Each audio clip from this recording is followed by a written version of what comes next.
Welcome, I'm Michael Bickert. Thanks for joining me today as we explore concepts with the objective of improving your management skills and growing your business. At the beginning of the video, please pause and grab a notepad and a pen because I want you to commit to yourself that you will jot down an action item, something that you can implement in your business, drive innovation, bring your business forward. That's what this is all about. It is easy to say that you are committed to customer satisfaction when things are going well, when everything's going right. So that's a quote that someone said to me, a customer of mine said to me. In fact, this particular individual was one of the greatest mentors in my life. He trained me in sales and really gave me my first exposure to business and set an excellent example as an entrepreneur and manager as what I witnessed of him. Shout out to GC. Just organically meant to be an entrepreneur. This is a guy who had really great street smarts and just drove his business in a way that was really impressive to me. In fact, at one point, he even asked me if I was interested in becoming his business partner. Although that didn't work out, we remained friends for many years and are still friends today. And I wanted to tell you the story about how that came up where he quoted that line I said earlier. And so when I first began in the automotive industry many years ago, automotive retail, I reached out to him and tried to encourage him to come and pay me a visit. If you're ever in the market, I'd be happy to help you out. And I stayed in touch with him for many years. It took 4, maybe even the better part of 5 years before he and his wife eventually came in and chose a product. And that's not surprising. I mean, you don't buy a car every day. And he, lightheartedly gave me the gears, so to speak, no pun intended. And but it was a good sale experience, I think. We both had fun. And they bought a Sienna, a Toyota Sienna. And they were going to pick it up in, what is typically, maybe 3 days after the purchase. In our market, that's fairly typical for taking delivery.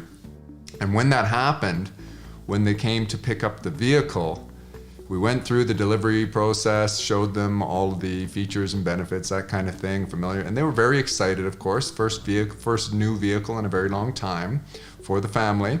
And while they were driving off of the dealership parking lot, one of my assistant managers had gone out to do an appraisal of another vehicle in another transaction that some customer was considering trading in. And without looking, he put it in reverse and slammed into them, to my customers, to my friends, while they were driving away with their brand new Sienna, and he damaged the side of the vehicle.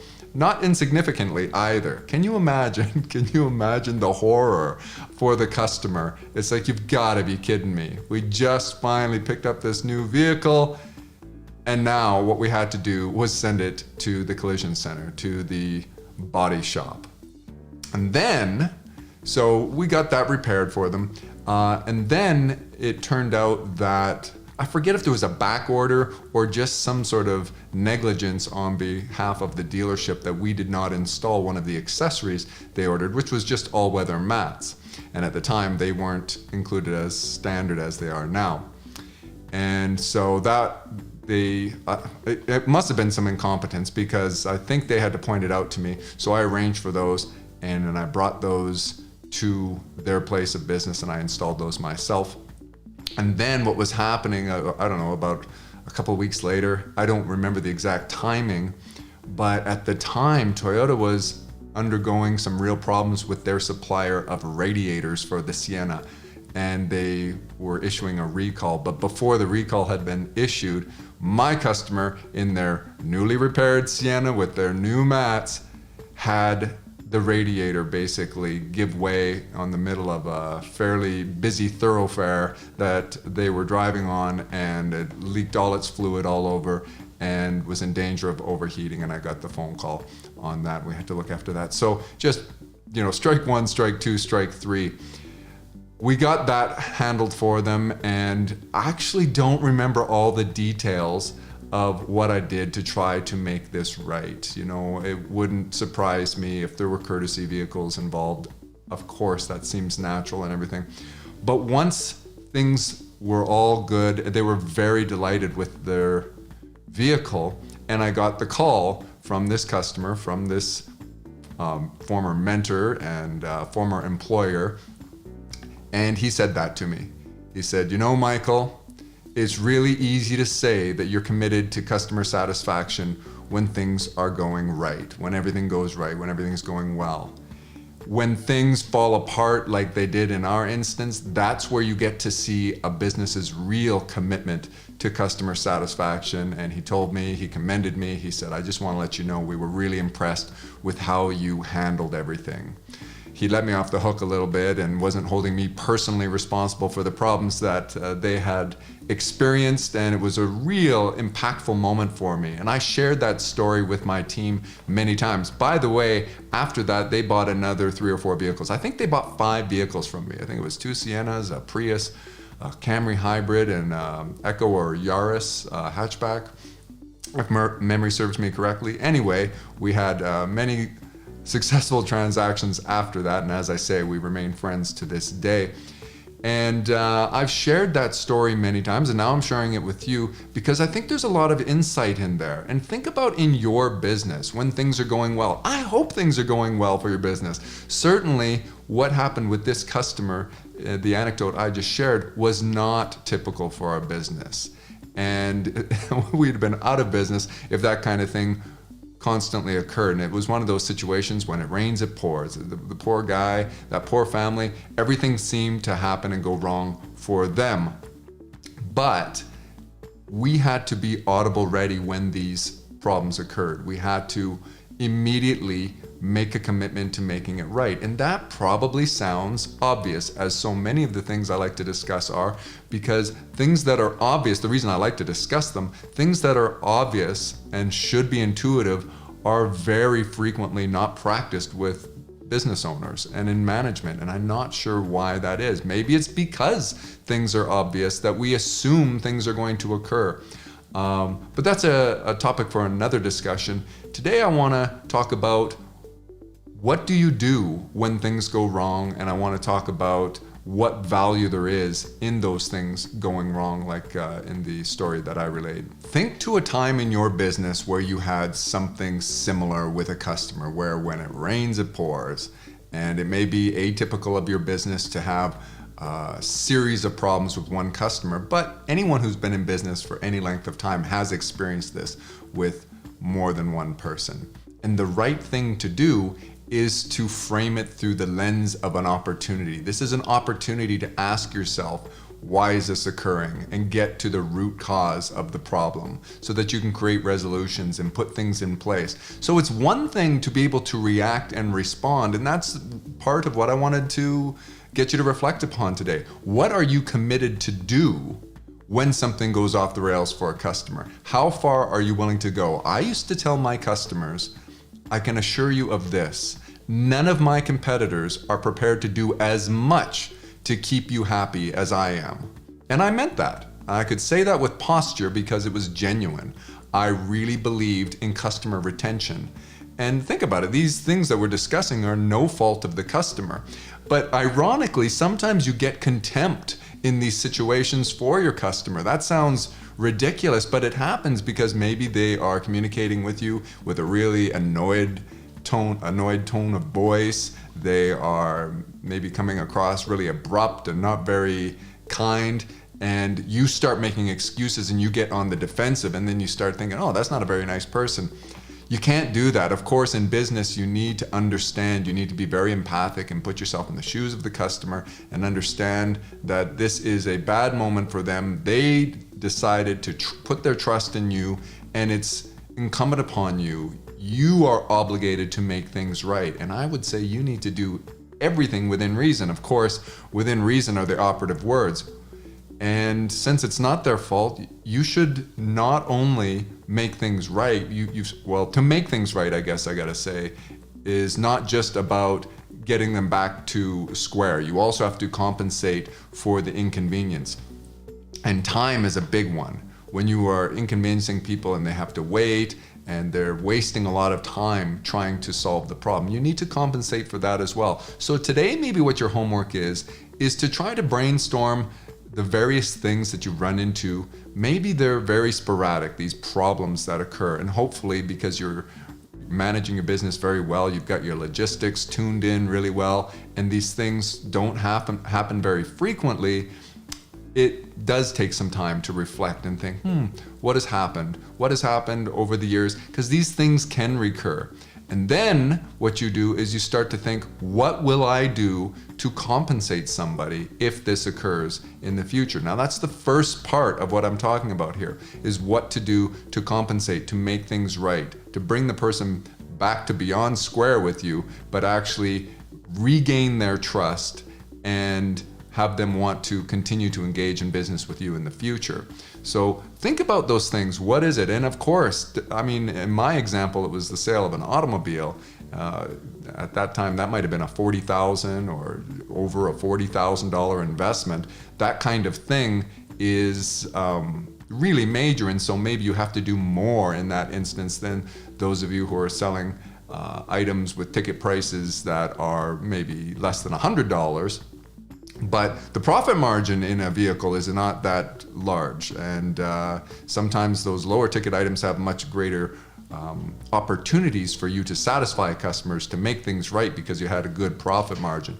But you should also, within your accounting department, you should start accruing money for customer satisfaction so that it's not difficult to make the right decision. And I see that as well, where people, maybe they're reluctant to do the right thing, not because they blame the customer, they take responsibility, but it's a financial burden that they're not prepared for. You don't have that rainy day fund, and you need to do that. We used to call that the heat fund or policy. So we would reserve a certain amount, we'd accrue a certain amount of money on every sale, and we would not bring that into profit. We'd put that aside and say, this is going to be reserved for customer satisfaction initiatives, things that we need to do. Now, if you really fine tune your operations and you're having fewer and fewer flaws and your customer satisfaction is greater than projected and you don't have these problems as much, you can start to bring in some of that money back into profit and you can lower the amount that you accrue. But I would strongly recommend that you accrue some money so that you're not caught in a dilemma and you can, at the drop of a hat, decide, no, I'm gonna make this right. I don't care what it costs to spend. This is like an insurance policy. That's in fact what it is. It's an insurance policy of customer satisfaction.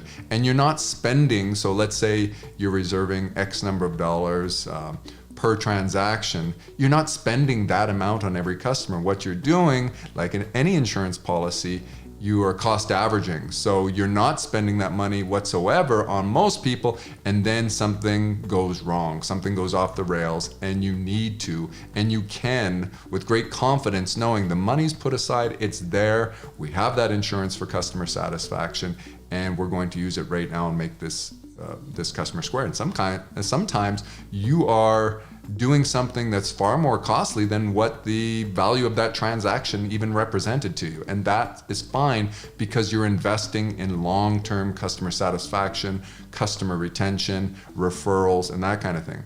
So the first thing that I mentioned, just to review here, is that you want to make it right. You got to do something to make the customer happy. And everybody's a little bit different there. Some personalities of people are more difficult to please. The one that I gave you the example of, I think was very reasonable because he ran his own business. He was a very successful business owner and he understood things can go wrong, and he knows he was empathic to me, fortunately for me in that situation. But some customers are not going to be as reasonable, and I don't want you to argue and try to be right in the situation that they're unreasonable. Instead, I want you to retain them and I want you to do the right thing for them. So that was the first thing, is make it right. And it's not always just about refunding the money or replacing the product or repairing the product. Sometimes you gotta compensate above and beyond for their time, for their frustration and that kind of thing. The second comment I made is make sure that in accounting that you are accruing money for this so that you aren't having any unnecessary reservations or burdens placed on your business because this money has to come out of profit, and you're going to have to steal from Peter to pay Paul kind of thing. You're going to have to redirect resources from something else important. I don't want you to have to do that. I want you to plan for this as part of your business model. And then the third thing, and maybe should be the most obvious, is you need to spend time making sure that this doesn't recur. You don't want this problem to happen again. So when you're doing that little homework assignment and you're putting down the ideas of what has happened in the past, what have you done to make sure that can't happen again? There are some things that are beyond your control, and of course, maybe in those instances, all you're doing is the first step. You're compensating the customer, making it right, even though it was outside of your control. You've probably been in a situation as the customer, with another business that really inconvenienced you and it was outside of their control, but still you felt that they sort of owed you something. I think of airlines.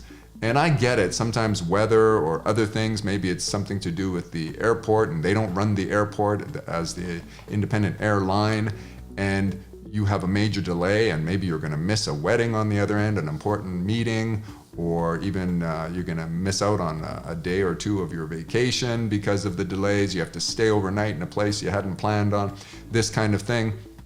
And you might be out some money, and there's travel insurance for that as well. But what I'm getting at here is, in those situations, have you not felt like, why aren't they compensating me? Why aren't they doing something for me? And usually when you get that kind of compensation, they are recognizing that it was their fault. What I'm saying to you, if you really want to run an outstanding business that will wow people and impress them, even when it's not your fault, if you can somehow communicate and show, if it's not immediately evident, if it's not self-evident to your customers that it's not your fault, if you can then say to them, we've done a little bit of an investigation and here's what caused the problem, but we want to keep you happy even though that was outside of our control, then you should do that. You should compensate for that. And then what you want to do, what we're focusing on, this third point here, is that most of the things that go wrong in some way are within your control. That is to say, you can mitigate the chances of that recurring through some kind of planning, through some sort of tweaking and refinement of your processes, and build something in place. So spend your time, collaborate with your team, get the insight from all the stakeholders, the people that are involved, find out why these things go wrong, why the flaws occur, and then try to avoid them happening again. All right, so those are the tips that I wanted to give you. It is easy to say that you are committed to customer satisfaction when everything's going well. But when things aren't going well, that's where the rubber meets the road. That's where you differentiate those outstanding, extraordinary businesses and extraordinary managers from those who are ordinary. That's where I want to leave it today. I hope you got something out of this and you can think about this and apply something in your business. Maybe it's the accounting tip. Maybe you're not putting something aside. I'm not sure what you will take away, but I really appreciate it if you'd leave a comment and share something with the community. Also, don't forget to subscribe to our newsletter with the link down below, because we'll give you lots of other videos and blogs and tips and business advice that you can learn from. We have to learn from one another. Perpetual refinement.